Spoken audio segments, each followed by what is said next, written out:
ஆரம்பத்துல பஸ் கண்டக்டரா வாழ்க்கையை தொடங்கி பஸ் டிப்போல கேப்பாரட்டு கிடந்த வேஸ்ட் இன்ஜின் ஆயில பார்த்து அதை எப்படி காசு ஆக்கலாம்னு யோசிச்சு அந்த ஆயில வெளியே கொண்டு போய் வித்து அதுல பணம் சம்பாதிச்சு தன்னோட முதல் பிசினஸ ஸ்டார்ட் பண்ணவர் தான் நம்ம ஏவாவேலு.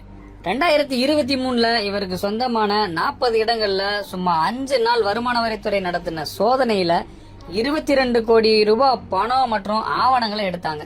2006ல இருந்து 2011 காலகட்டத்திலேயே ஏவாவேலு உணவுத்துறை அமைச்சரா இருந்தப்ப அவரோட மனைவி பண்ணின ஊழலுக்கு டிவிஎஸ்சில வழக்கு பதிவு பண்ணாங்க. திமுக ஆட்சிக்கு வந்ததும் செய்யாறு பகுதியில சிப்காட்டுக்கு விவசாய நிலங்களை கையகப்படுத்த எதிர்ப்பு தெரிவிச்சு விவசாயிகள் போராட்டம் பண்ணதும் அவங்க மேல இந்த அரசு குண்டாஸ் போட்டதும் நம்ம எல்லாருக்கும் தெரியும்.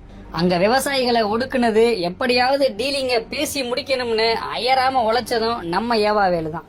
அரசியல்ல பல்லாயிரம் கோடி டெண்டர் பிசினஸ், அறக்கட்டளை மூலமா சட்டவிரோத பண பரிமாற்றம், மற்ற அமைச்சர்களுக்கு பிசினஸ் கொடுக்கிற முக்கிய புள்ளி, கார்பரேட் முதலாளி, கட்சிக்கே படி அளக்கிற அமைச்சர், இப்படி அவரை பத்தி சொல்லப்படுற குற்றச்சாட்டுகள் எல்லாத்தையுமே வரிசைப்படுத்தி பார்த்தா இவருக்குள்ள இப்படி ஒரு திறமையா அப்படின்னு நீங்களே ஆச்சரியப்பட்டு பாப்பீங்க. ஆமாங்க, எவ்வளவு பெரிய டெண்டரா இருந்தாலும் கணக்கச்சிதமா கமிஷனோட பேசி முடிச்சு ஆதாயம் பாக்குறதுல இவரு வல்லவரம்.